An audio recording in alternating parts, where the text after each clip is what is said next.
Le journal d'un noob guerrier, partie 6. Vendredi.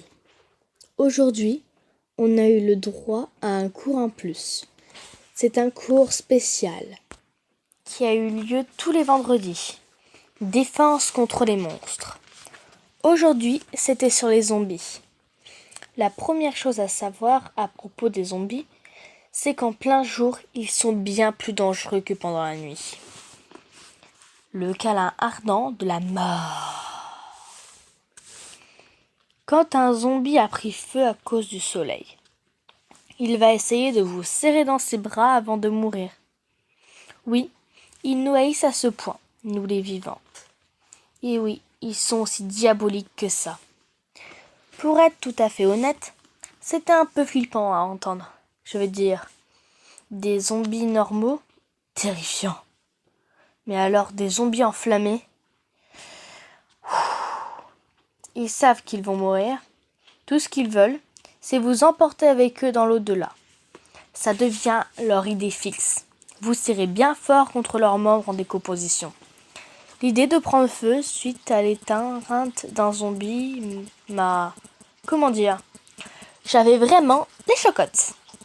Et puis, ils sont enchaînés avec quelque chose d'encore plus effrayant. Une sorte particulière de creeper. Apparemment, quand un creeper est frappé par la foudre, il émet une lumière bleue.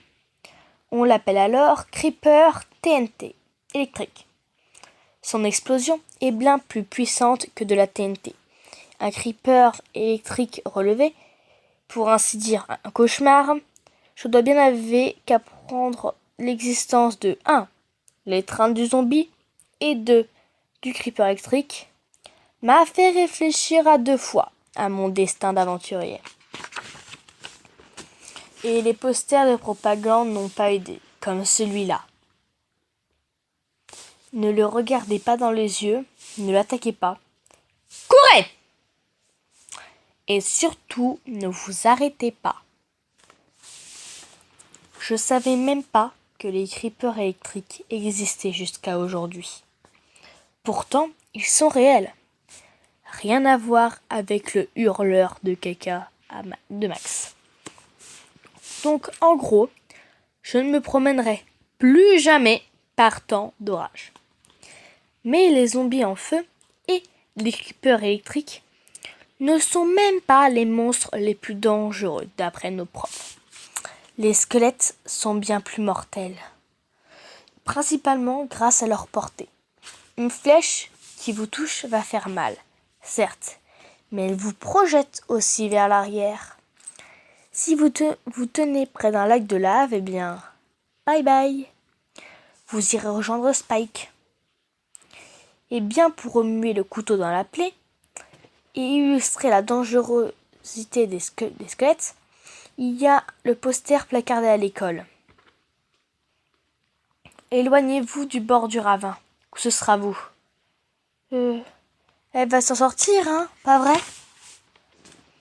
Tout d'un coup, la vie de guerrier me paraît beaucoup moins glamour. Je ne pourrais peut-être être forgeron, ce serait moins dangereux. Je crois que j'ai peur. Peut-être que je ne suis pas fait pour être un vrai guerrier.